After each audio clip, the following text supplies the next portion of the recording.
Hi, everybody. Thanks for tuning in to the Coaching Call podcast. On this podcast, we'll cover various types of coaching by trainers in sports, martial arts, fitness, and business. We'll discuss each coach's methods to getting the most out of their respective athletes or clients and how they attempt to change the platform in which they coach. Join us on a fun adventure as we discuss unique coaching styles. Coaching is a universal part of how we get others to get something done. Join your host, Rafael, and his guests on this unique journey in coaching. Hi, I'm Sifu Rafael, and this is the Coaching Call podcast. If you enjoy this episode, please subscribe and leave a review. This episode was made possible by listeners like you. Good morning, Jennifer. Happy days. How are you today? I'm doing great. How are you doing, Sifu? Oh, I am exceptional. I'm getting better every day, but I'm getting better because you're here with me. So thank you for being on the show. I'm excited to be here. Yeah, perfect. So let's consider what I love, and I love getting to know people. So I want to get to know you at a deeper level, right? I love the fact that you made the time to be here today, because one of the things that we can never get back is our time, but we do want to go back through your timeline, if you will. So tell me, where were you born? And the second question to that is, who influenced you when you were a child the most? Well, that's interesting. So I was born in the most Texas place ever, a town called Texas City, Texas. Oh, there you go. Pretty Texas, right on the Gulf Coast, very blue collar. There's it's right next to Galveston, where I live now. So tons of oil refineries. That's what a lot of people know about Texas City. They're like, that's the place with all the refineries. And we also have a huge, I think it's the largest dike in the world that goes out into the Gulf. So, it's pretty interesting. But I grew up there. I grew up with a single mom. My brothers and sisters were much older than I am, which I love to say. I love to say that, but they're like a decade or more older, and I give them a hard time because I'm the baby, right? That's my job. Right. And but she had 5 kids. Her and her dad, my dad, were married for like 19 and a half years, but they divorced when I was a baby. She was the first divorce in the family, so it was a real big deal. And she ended up being the most incredible businesswoman. And so I would say my mom was my hero growing up, even though I didn't realize it at the time, because when I was a teenager, addiction, alcoholism, and other things kind of destroyed several people in my family. So now when you see my family, you think that I grew up with a silver spoon in my mouth, and the furthest couldn't be of the truth. We were really struggling. We were poor, but her business wasn't. It was always thriving, but alcoholism took any of the bonus away, right? And so I ended up not speaking to her for like 7 years. I was in a homeless shelter when I was a kid, ended up all by myself, went to college, being in and out of homeless shelters. Didn't really talk to my family because I just felt abandoned. And but interestingly enough, she owned a staffing company, and the largest one from south of the Houston area, and she owned it for 54 years. So she was what we would call a functional alcoholic, right? She was able to work and all that, no matter how destructive, violent, and horrific the home life was. That part she kept together. And so before she got sick, I would go and work in the office with her. And it was always fascinating to me. My job, because I had, we all worked, it was a different generation. So I had to work, but I would put the ladies on their the typing test. Mostly it was female that had to do the typing test and the spelling test. And then she would be interviewing boilermakers and welders and different things like that. And it taught me later on, I didn't realize how powerful what I was hearing influenced me, how important it was to work, what pride people took from having a job and being of service, how much people want to work, not just to pay bills, but because that's what they did. What do you do here in America? Was very much, well, what do you do? Right. Like, how are you plugging into the system to be a good citizen and a person? That's kind of how a very cultural thing, right? For those of you who don't grow up here, that when they ask that, it's not to be rude. It's just like, how do you fit in? There was a very sense of community with that. It wasn't always the conspicuous consumption, like bad thing it's kind of turned into now of why you asked that. Before it was a sense of pride. Well, I do this. Oh, really? That's, they get to know you, right? And so as I was homeless, I was able to get better jobs than, I guess, my homeless peers. I was able to do better in an employed setting because I knew how to do a resume, how to interview. I knew how to put my best foot forward. My mother's a brilliant, brilliant businesswoman. And eventually she got sober for the grace of God in AA. And I worked with her again. And eventually in that working with her, we came to forgiveness. And it was very painful because, there are some things you do to children that's unforgivable. And no one would have faulted me for never speaking to her again. But that she heartfully, with her whole heart and soul, was sorry. She never meant to be sick. She never meant for this to come over her. And she fought very hard to get well. She did all the work and she never expected anyone to forgive. She did everything she was supposed to do. And she did all the hard work without any expectation. And it wasn't an easy forgiveness because there's been so much pain and damage. But I talk to my mother several times a week now. Again, through the grace of God in Alcoholics Anonymous, I have a relationship with my mother that most people, I think, would be jealous of almost, or not jealous. That's not a right word. That's not the right word. I Envious. never thought, I never thought I would get this. So to me, it's a blessing all the time. I got the mother I'd always wanted. It took a while, but I often tease her. I was like, man, you sure grew up well. Because of course I had to grow up too. I have my own cross to bear and the things I work on constantly. I'm in a consulting and coach space now. I help small business owners that are service-based achieve their dreams, right? So I do consulting, strategy, fractional things.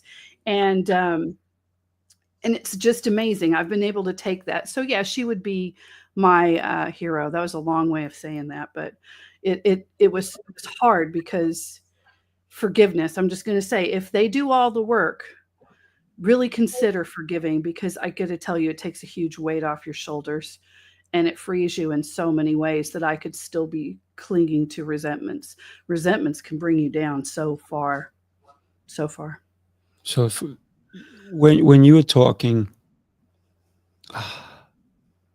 you were at a homeless shelter. You went through all this, but you found your mom. Yeah. So I want to share something, because you also said the cross to bear. My sister wrote that book. Oh, really? Right. It says, Jesus helped me carry the cross, for those of you who are listening, or yes, right. not watching. Yes, thank you for that. And so my sister wrote the book because at 18, I forgave my entire family. And it took some time for me to even have a normal relationship with my mom and dad, because I had two people who were abusive, very much so. And when you were talking about that and you created this relationship with your mom, and I know you didn't mean by jealous, but I think envious was the right word that we found. And before my parents passed, I actually had a relationship that I never thought I would have with them both. So thank you for sharing that, because a lot of people don't understand that forgiveness is a pathway that we can open, but we don't allow that to happen.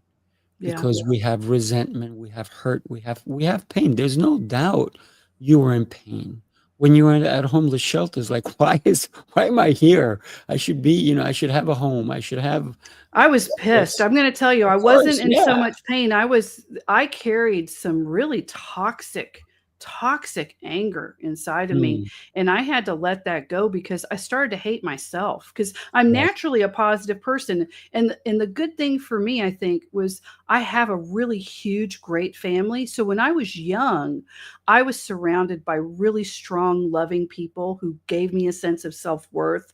And, that's the only way I survived it, is because she didn't get sick till later. I Mm, really don't understand. I have the biggest, I'm in awe of the people who grew up with it all the time, and they manage to forgive and they manage to go on to do great lives. And I'm like, wow. And you never even had an inkling of it when you were a child. Like, to break through that, I'm really in awe of those people. yeah. Think about that. Forgiveness also is not carrying the guilt, I believe, Hmm. that we may be feeling. Oh, one of the things that here's the crazy thing. I never told my family I forgave them, ever. I never mentioned it. I still haven't. If they hear the show, maybe they'll hear it. But I've never said, I forgive you. And people say, well, why didn't you? They need it. And people who know what some of my family members did, they're like, how can you still talk to them? How's that possible? Why do you show love for them? Because also I'm not harping on what happened. I'm gonna harp on what's happening now, if anything, because I'm living in the moment. And people say, why are you so happy all the time? What'd you say to me earlier? How you doing? What'd I say? Exceptional and getting better, Yeah. right? Every day. Because I don't allow the negativity that's been in my life for me to carry. And to be honest, that is the cross that we're bearing, that we're carrying across if we don't let go. So do you want to carry all that resentment and regret, or do you want to let that load go and be you? Right? Yeah. Be And the exceptional person you're supposed to be. yeah, and I think that there is a difference between allowing toxic people back into your life and then Mm, forgiving the toxic people. right, So in my case, that person did a lot of, overwhelming work that was so hard. I don't know if I could do that sort of work. mm, Right. mm, So that's why I allowed her back into my life. And that's how we have that relationship. But had she not done that, I would have still having to forgive that. But I may not have had a relationship with them right. because it would have been too damaging to me. Right. Mm, So there, I don't judge anyone who says I can't. It's just too it's not healthy for me. I get that. But you still have to find a way to forgive them and yourself so you mm, don't have that heavy, heavy, heavy burden. yeah. So tell me about what age were you when you were in a homeless shelter? Well, it was for several years. So I left home. I was emancipated at the age of 15. So I went through in and out of homelessness till I found Covenant House, which is a homeless shelter for children. You have to be I know 21 or Covenant. under. Yeah. And I was in several different Covenant houses. Now, at the time you could only stay there for a couple of weeks, and then they kicked you out, and then you would have to wait a big time, and Mm, they'd come back. So it was kind of in and out of that until I was, I guess, 19 or so. So it was mm, quite some time. Yeah. right, yeah.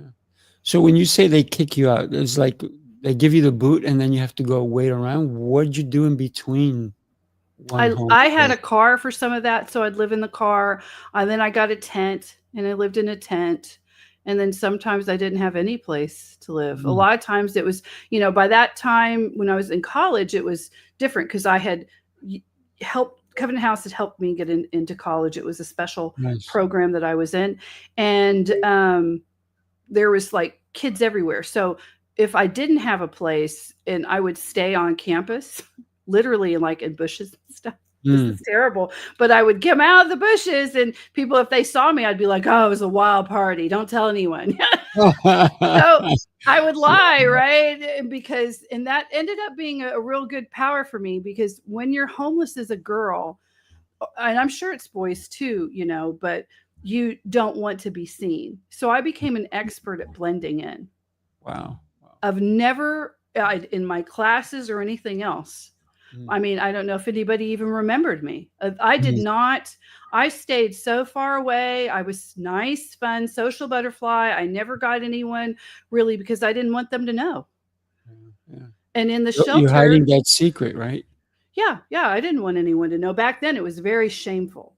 And I, during a period of time, I was pregnant during that time. So, I mean, that was a time when if you were a young person pregnant without a ring on your finger, you got ostracized. I mean, I had people who would wait on me in stores and just call, like, we don't serve, like, go.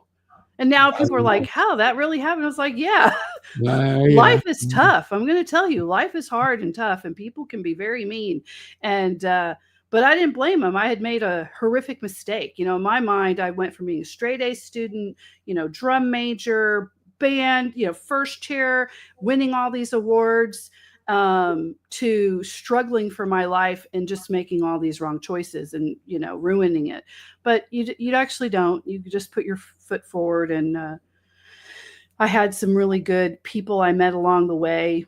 But it was really putting my head down and blending, and my ability to get good jobs that got me out of it. Wow. When you talked about sleeping in the bushes, I got to be honest with you. I ran away from home at 10 and I slept on bushes. That's how people, and I would see people pass by and whatever, and then I would go hide in bushes and sleep. So I know what that was like. It sucks. Yeah. And then you're like, I hope something doesn't crawl on me. Right. I got to tell you, it's bad when you're a girl, because every once a month you draw bugs to you, for a period of several days. Right. And, when you can't get the products and things like that, actually waking up with a crotch full of bugs is something that happens. You learn to like sleep up or do different things like that. And no one ever talks about it because it's so horrible.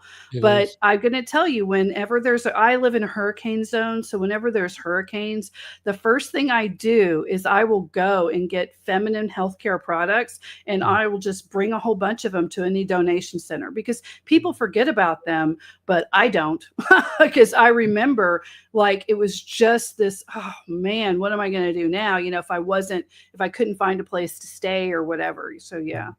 Wow. That's incredible that you're giving back in that way. A lot of people will go through things, but they don't give back. So God bless you for that.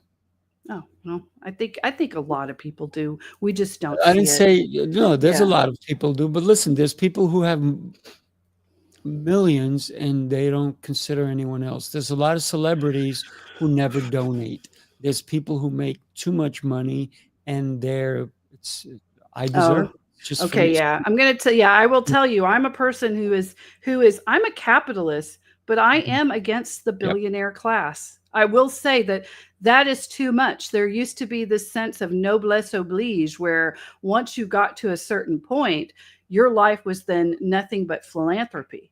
It was, where can I build a library? Where can I put, in my little town in Galveston, Texas, we still have working fountains that a rich guy, Henry Rosenberg, built so people could have access to fresh water, and their horses would have access to water. We have them all over the city, along with some really pretty Gilded Age mansions. We have a gorgeous, the Rosenberg Library that he built with his own money. He wasn't thinking of it just as a tax return or this. He had made his fortune, and then it was, how do I give back? He spent them. There were so many of these people. I mean, we can laugh at the Gilded Age and talk about the Vanderbilts and all that, until you actually see how much money they actually built things and did things with it. what we're seeing now is really bad. They're taking their money, they're putting it in these trusts and these foundations that are just schemes for them to keep their money, because the foundations are controlled by their family or people in their network, and they just pass the money around, avoiding taxes, and it never, only like 0.0001% ever goes towards the people that foundation is supposed to help. It's really awful, awful, awful. Agreed. Jennifer, you said that you got pregnant. Mm-hmm. Talk to me about that. Talk to me about boy or girl.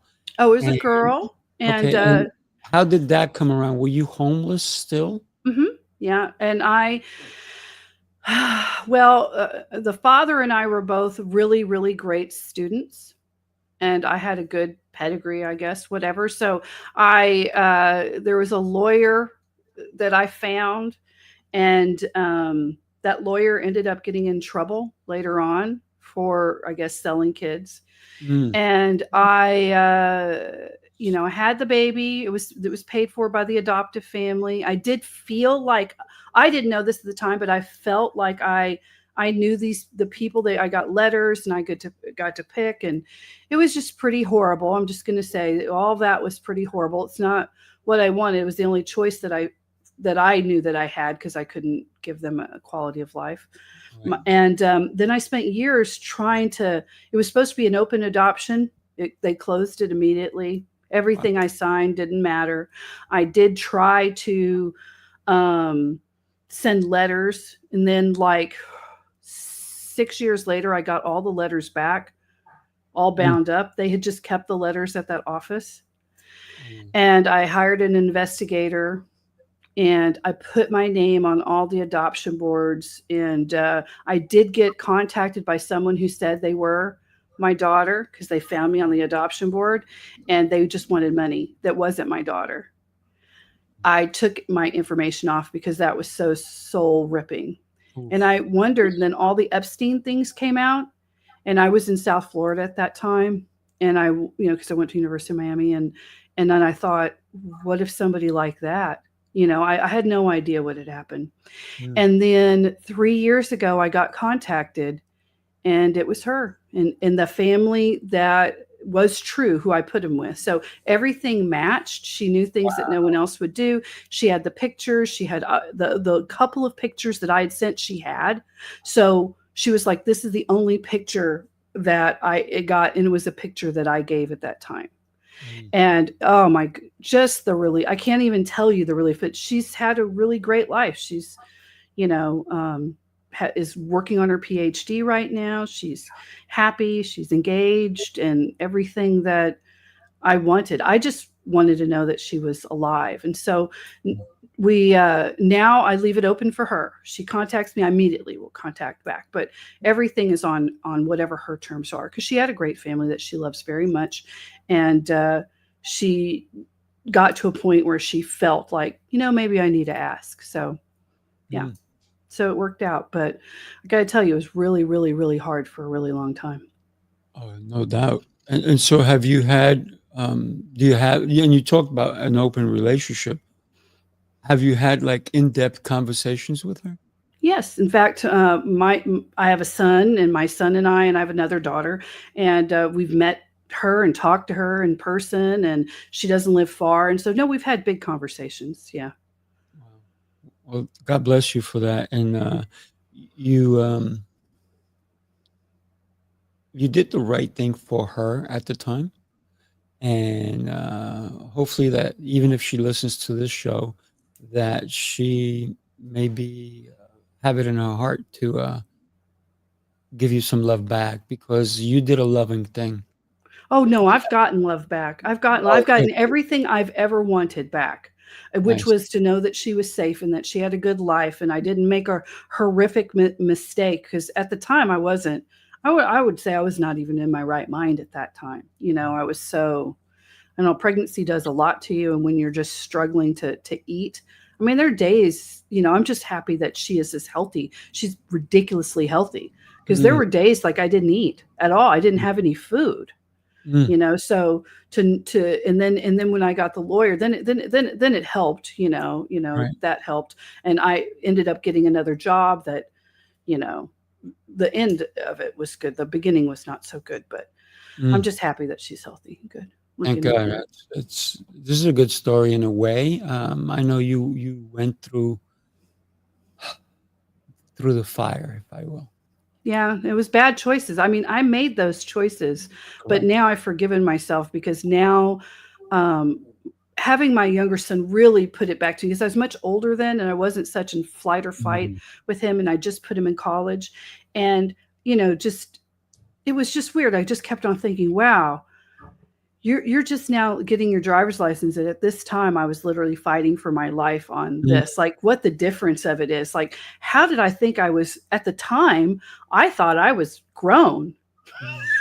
I was such an idiot. Like, I was a kid, and then, to see him growing up at the same time, I'm like, this is just, it's crazy to me, like the difference when it's just terrible. Like, and going back and, hearing from someone who's very disordered, going through something, just wait until you get kids that are going to be just like you, and you'll understand why I'm so angry. And, hearing those terrible things from someone who's in throes of alcoholism is awful. But one of the things that I realized having my son, and he's done so well, he's 19, he just went off to college. He got a full ride scholarship, Wow. aerospace engineering. He's a pilot. He's got his Wow. private pilot. So he's taken me up on his plane.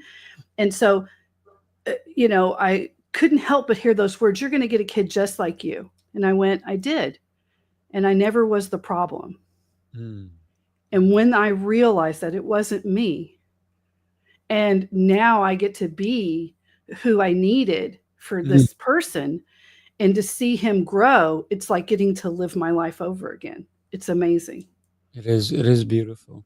One of the things that you said is that you forgave yourself, and that's such an important aspect. That was the hardest one. Yeah, I'm sure. How did you, you talked about having your first job after that. How did you get into the field that you're in now?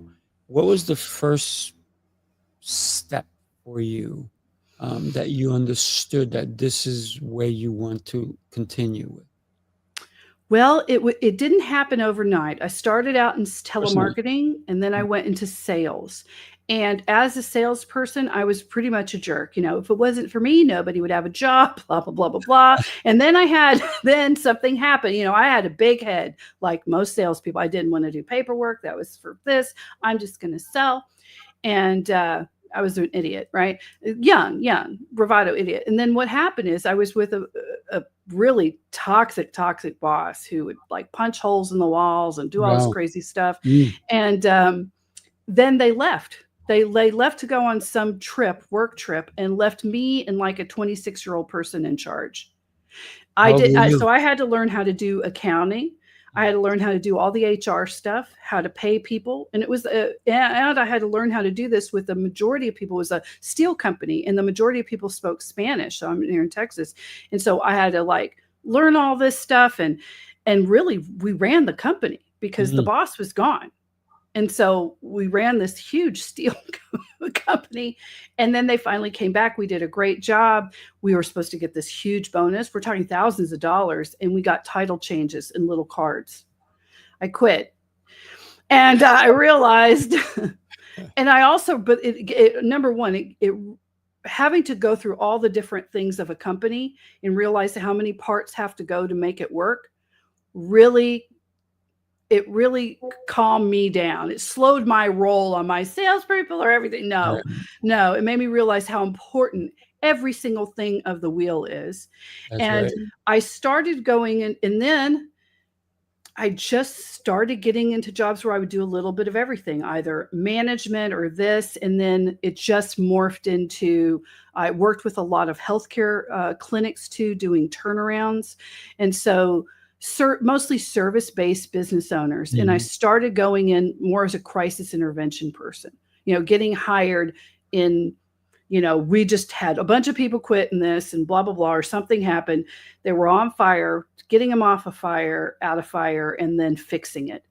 And most of the time, it was always the boss issue. It wasn't the widgets they sold. It wasn't that their website couldn't compete or they weren't doing email right. Because I've been through the whole thing when it was fax machine, then emails, then, a lot of technology has changed since I've started. And they always wanted to blame the new technology. It was always an HR issue. They had the wrong people in the wrong roles, paying them the wrong wages. They weren't managing them correctly. And a lot of times they had really crazy family dynamics. They had hired family, and it was really not good how they were managing family and those roles. And once we fixed all that, all of a sudden things would work. And then they would just, 2 to 10x their business. And so now I work with service-based business owners, a lot of chiropractors or dentists or doctors or medical clinics, and we just do turnarounds. And technology's changed. Now AI is a big part of everything that I do and everything I help them with. But we build them up so that they can have an actual exit strategy. And some places don't even know what that is. But if it's kind of like any relationship, I believe in prenups. I believe if you have nothing, you should sit and say, well, let's talk about how this is going to go. And if it ends, what we think is going to be fair. You can learn a lot about a person when you start talking about the end. Yes. And if you're not in line with what you think is fair and how things are going to go, then what are you doing in this relationship, right? And the same thing for business. How do I want it to end? Do I always want to be a part of it because I just love my clients so much? Do I want to just replace me and manage? Do I want several businesses? Do I just want to sell? Or do I want this to be a legacy business for my children? And so I help them build that out and make it strong and have a strong business plan so that they're in a position of strength. If they want to sell, if whatever they want to do, it's clearly mapped out, and they don't have to be worried. A lot of people, when they talk about being selling, or maybe it's time to go, it's because they're desperate, and you don't want to be desperate. No, not at all. What in your bio it says fractional consultant. What does that mean to somebody who's never even heard the term? I had not heard it.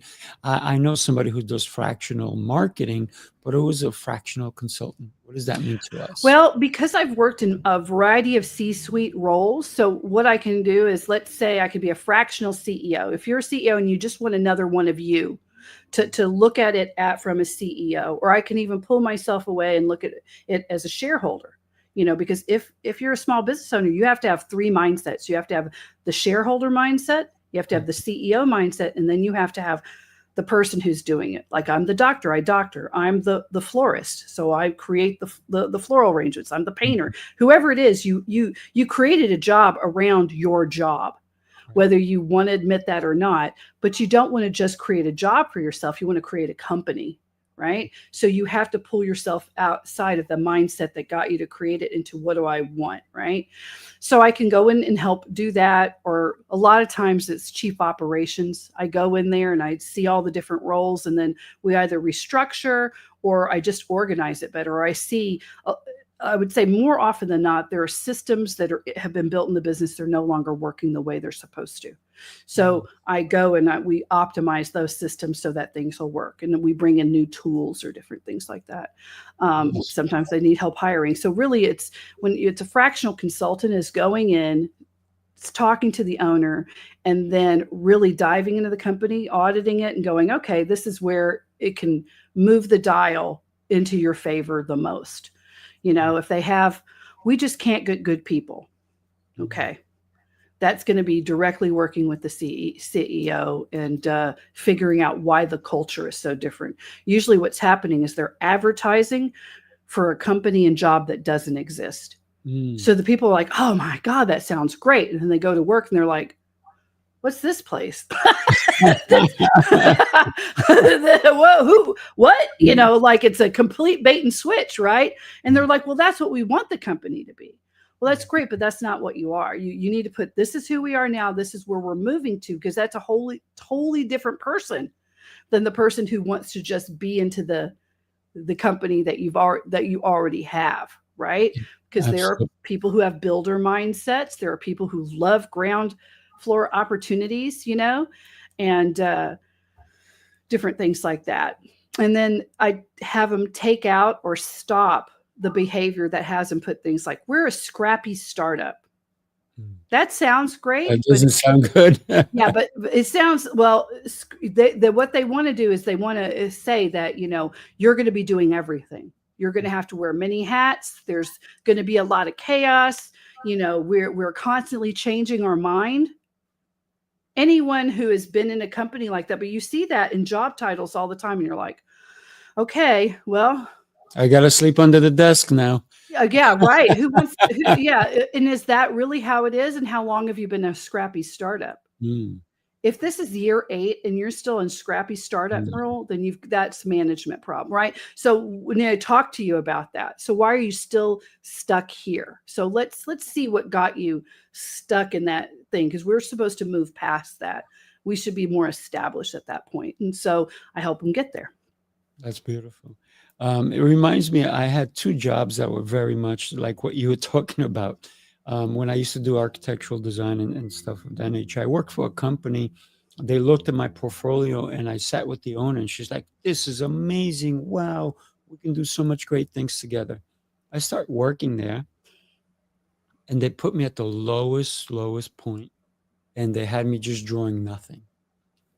And like I didn't matter. And so I'm like, okay, what's going on? What's going on? What's going on? And then finally somebody after like 3 months came over and said, hey, can we borrow you? We need you to do this. I said, sure. And when I drew it, people were because it was drawings, right? People were walking by my desk and going, oh my God, who did that? I'm like, hello, me? And they're like, oh my God, it looks beautiful.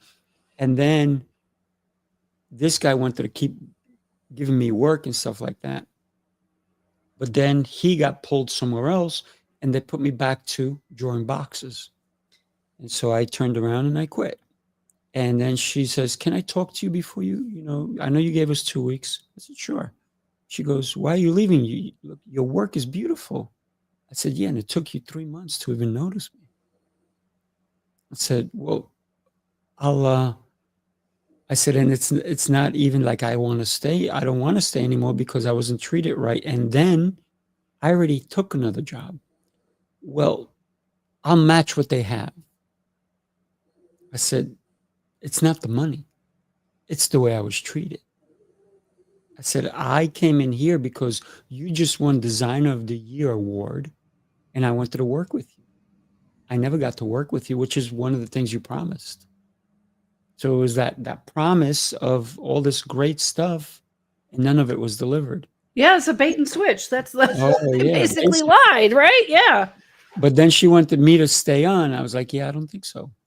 And then the second one, I went to this place and they had done all this beautiful architectural spaces, built libraries, all this stuff. I go there, I meet with the owner, and he's like, yes, we want you in. We see the work you've done. And then I sit there and there's no work because they're like, you have to make believe you're busy. I'm like, what does that look like? I said, busy means I'm drawing, I'm doing things, I'm creating, I'm designing. They're like, no. And so then for 6 months, I was like, yeah, I'm out of here too, because it wound up being the guy who hired me became an alcoholic, and he was a functioning alcoholic, and he lost many contracts because he went in already drunk after he got the deals, and then he would go to their meetings, but he was already drunk. So yeah, and thank you for sharing that, because sometimes, and what that taught me is to ask 1,000 questions before I went to work for someone. I've been an entrepreneur for over 30 years now, but prior to that, anybody I do hire, I want to know what they want. And then I'm going to say, it's a good fit or no good fit. I said, because if you tell me that's what you want and this is what I'm offering you, we have a match made in heaven kind of deal. Yeah. But not everybody does that anymore.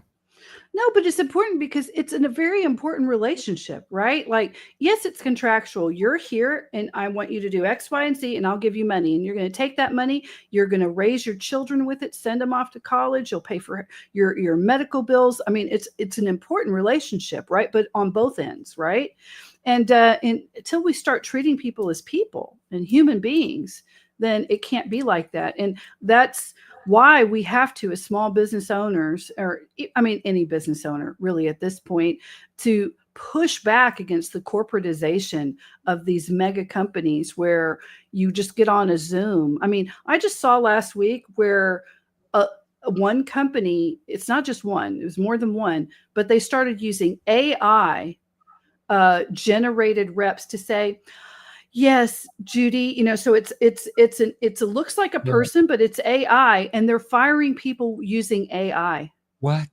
Yes, online. I can send it to you. And I thought That's is horrible. so dehumanizing. Mm.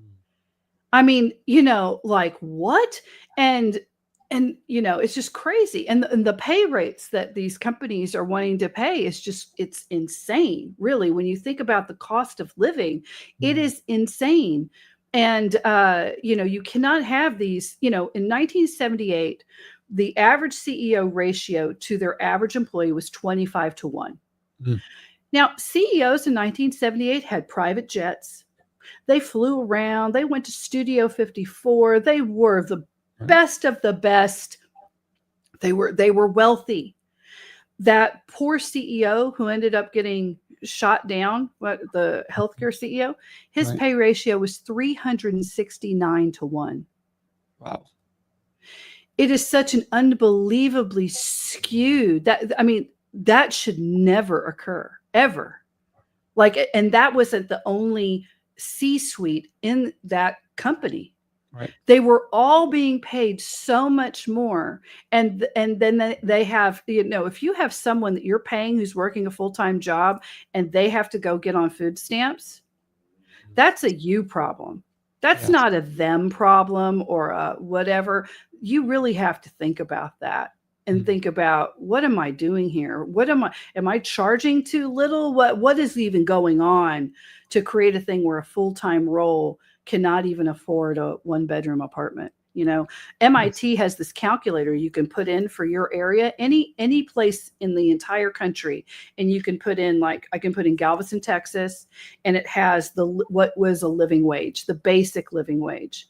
And I think it would be shocking to a lot of people to see it, because we're so used to this huge lowest class, elite class, no middle class. There is no middle class, right? Right. No, they're not anymore. There really isn't. And we have to fight against that, really. And that's where small business comes in, and taking power away from people who are abusing it and not giving back at all to their communities and their people and their own staff. Mm-hmm. Well, yeah. When you hear of all these big corporations who are getting this incredible tax deals, or even they're getting bailed out by the government, and yet a small business is just closed because they couldn't pay their rent. It's because they just upped their rent. We had it was a German restaurant, real popular. Like, it was Stuttgart Beer Tavern, and they had these, again, foreign owners of the real estate came in under a private equity deal and took over some buildings, and they tripled rent. And you're like, the rent was already so high. So of course they closed, and now they can't seem to find any way to fill it because it's impossible. It's like, I don't know what dashboards or AI you're using to say that is possible, but it's not possible, and it's not ethical, and it's not right. I mean, isn't having any rent better than nothing at all? Right. And if you're mismanaging your own so poorly, or you bought something at such a loss, well, you're not going to hold on to that property. You're going to end up losing so much in a fortune, because every week that goes without a tenant and being the constant repairs on big buildings like that, that value is just going to go down and down and down and down. Yeah. So it's just a lack of foresight. Yeah. Well, think about the platform we're on right now. A new company bought it. They doubled the price. Doubled. Really? I looked around, and unfortunately, there was not a company that was as good as the one that we're on right now. So, but I got to tell you, as soon as another company comes out that's better and at a right price, I may be leaving it. But the only reason is because did I get more for it? No, it's the same thing. But the price went from this to double for no reason. No reason whatsoever. That's what's bad. It's different if they're like, we're going to add this and this and this, and they add value. But just to up the price, that's and it's happening. It's happening like that in ways that had never happened before, and we have to fight back against it. We do. Let me share this with you for a second. You followed the rules, tried the restrictions, counted the carbs, the steps, and the failures. You're not lazy, you're exhausted from doing it all without real change. What if the problem isn't you, but the plan?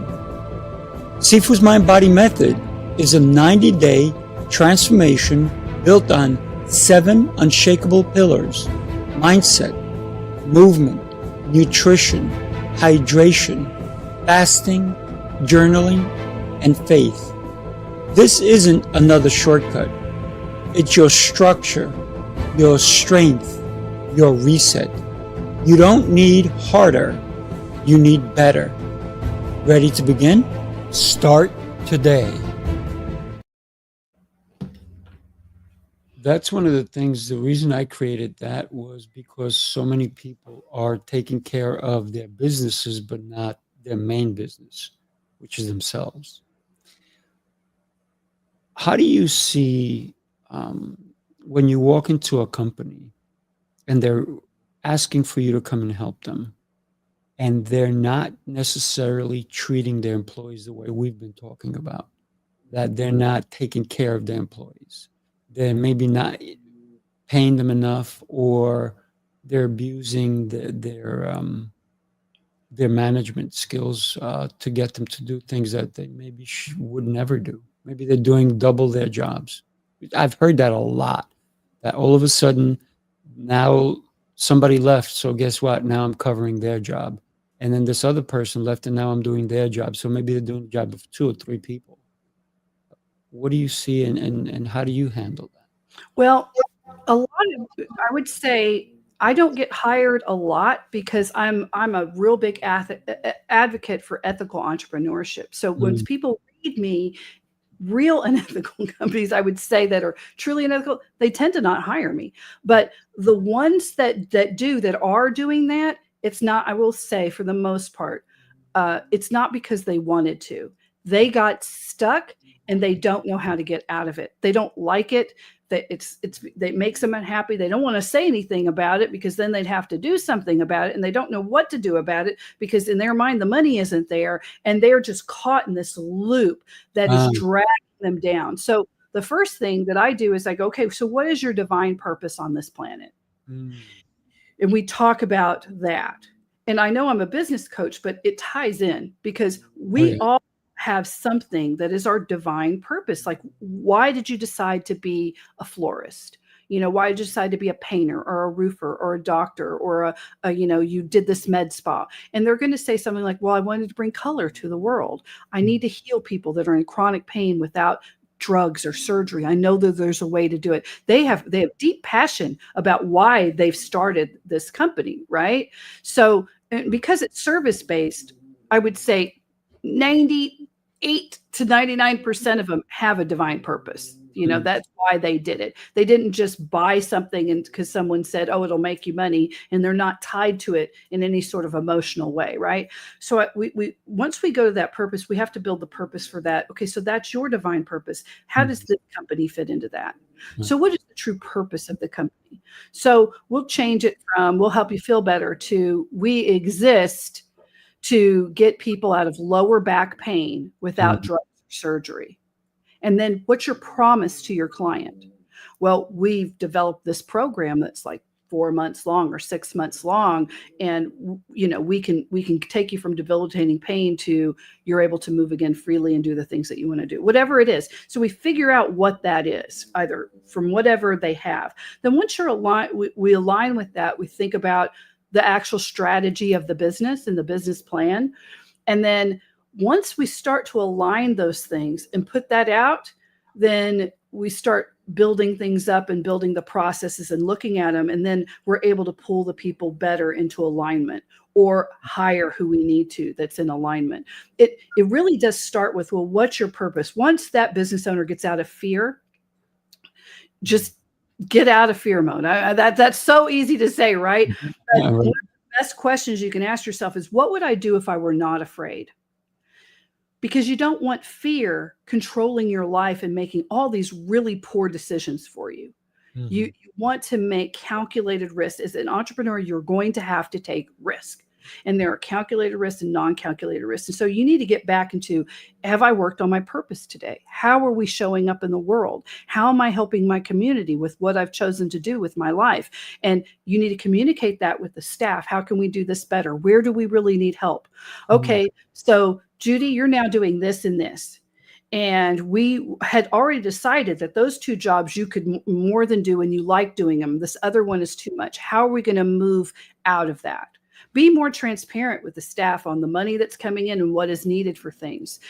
Start tracking your numbers, and one of the first things they'll say is I'll ask them, I say, okay, so what do you really want? Well, I want everyone to love us. I want our clients to love us. That's great. How do you know when that's happened? Well, they give us 5-star reviews. Okay, we're going to start exactly how many each week. They've given us referrals. Great. We're going to need to track that. Right.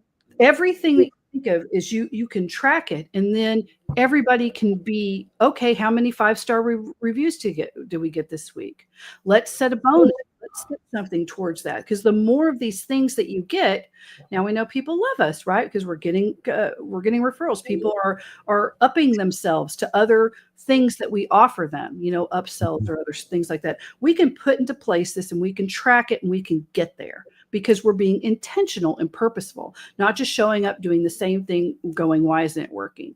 And then people just throwing out stuff, and you're just like, squirrel. We've done all this stuff. It's not working. Well, have you tracked any of it? No. We just threw it out there and hoped it would stick, but we don't have any metrics to see. Maybe it was working in some way. So I start working with them on what we can track so we can really push it very intentionally. Wow, beautiful. It seems that you talked about numbers, your KPIs, and so forth. One of my coaches many years ago stressed that. But he also, give you formulas and all that stuff in order to really understand your numbers, because I look at my numbers every day. Not only do I look at my business numbers, I have several. I also look at my bank accounts. I'm constantly looking at my credit cards. And so I know what everything is happening. Like yesterday, I caught something that was never supposed to be charged on my credit card. And I knew that something was going to happen. And I called the credit card the day before. So I called them on Monday. And yesterday the charge came through. And I said, wait a minute. I changed my credit card. How did that come through? So they're like, oh, well, I'm like, no, well, I changed my number. I got rid of my card. I told you I don't want any charges on this card because somebody basically, they didn't do what they were supposed to do. And I told them, I'm not letting you charge that, right? And it's not that I'm willing to pay if they delivered, but they didn't deliver. Right. So then I said, I want to make sure that this new charge doesn't go through. And it wasn't because it was a product. It was I already paid for the product. So it's not like I'm saying, hey, I bought this and I'm going to call back and get no, I bought this. I'm going to pay for it.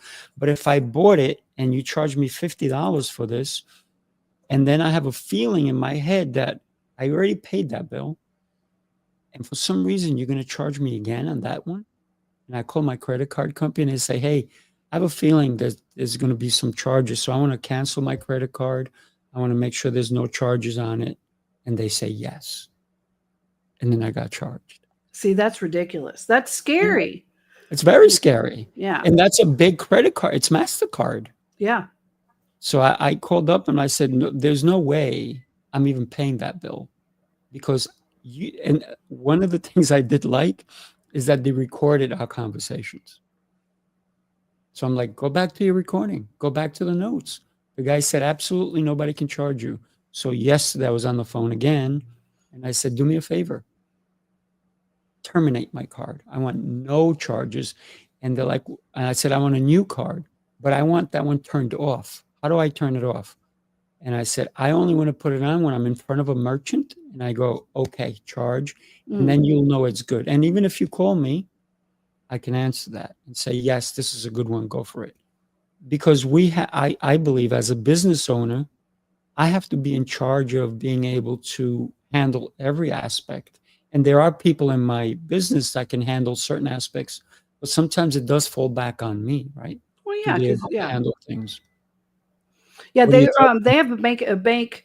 They have different banks that are doing envelope systems now, to where any ongoing charge, you have to approve it first before they'll allow that charge to go through. That's what I said I wanted, and I thought Yeah. I had that. But Yeah. no, it didn't work. Yeah, but you have to make sure, is this on the envelope system? This can't go through. I want to be able to approve every charge ahead of time. And they have an app that'll get you anytime. I mean, it'll just ding you all the time. This is going through. And until you say it's okay, it won't go through. So that's something for people to look at if you want to, because bigger businesses, I think, absolutely have to have that. Smaller businesses, you can call your bank right then and you can say, hey, you're watching it all the time. But if you're getting constant charges for many things, there needs to be someone approving that, because look at all the waste. I mean, we've even seen it in the government. So many of those auto subscriptions, we're talking millions of dollars. And the people have been fired years ago, and they were just kept on charging these government credit cards. Right. Yeah. So yeah, we have to watch it. Yeah. As a business person, I think it wasn't like nothing. It was $1,900. Yeah, it's big. And then I signed up for something just for an event, one event, and then they charged me again. I'm like, wait a minute, it was a one event. I didn't sign up for another event. You don't even have another event. So that's why I'm constantly on. So I think as business owners, when we look at our numbers, we have to understand our numbers too. Is that something that you help people who may reach out to you and say, we need help, but maybe they're not looking at the numbers? How do you help them Yeah, that's a big part of understand that? what I do. Yeah, is we go over all of their numbers and then what we're supposed to do. Most people, they're going to want to get sales up, and that's great. But there's a lot of different numbers in the sales process that people aren't looking at. They're not looking at leads a certain way. They keep on going through marketing company after marketing company, and they don't understand that it's because you're not tracking the right thing, so you can't give the right information back to your advertisers or the marketing people. So there's things you have to do to track about your own funnel. And that way you can say, well, we know this ad isn't working because this is how many leads came in from this ad. This is how many actually showed up to the appointment we had. And if you have several days, and of those people, this is who showed up to the closing call, or, however it goes. And then this is our close rate. So we're working internally on getting our numbers better. But then, you can track, if you're tracking it correctly, then you can easily know if it's an ad problem or if it's a you problem right straight off the bat. And so when you have the right numbers and you're tracking them, you don't have to have any emotion in it. It's just, this is what the numbers say. So this is what we have to work on. It makes your job so much easier. Oh, without a doubt, without a doubt. And it's very interesting that I have a lot of my people, and they need to know the numbers too. It's not just me, because I own the business. It has to be all of us, so that they're invested also. Because for me, having a business, I think that, and I'm sure that you also talk to a lot of owners who understand that in life, if we don't have a skin in the game, then we're not invested in it. Right. So, Jennifer, we're basically wrapping it up. Thank you for today. Wow, what a blessing you are. Your life could have turned out so differently, but you at one point decided to take the reins and steer that horse or that ship or the oar, whatever it is. You got control. So I'm so blessed that you took the time today. What is, and I'm going to put your website coming across the screen. What is the one thing that somebody can expect when they reach out to you?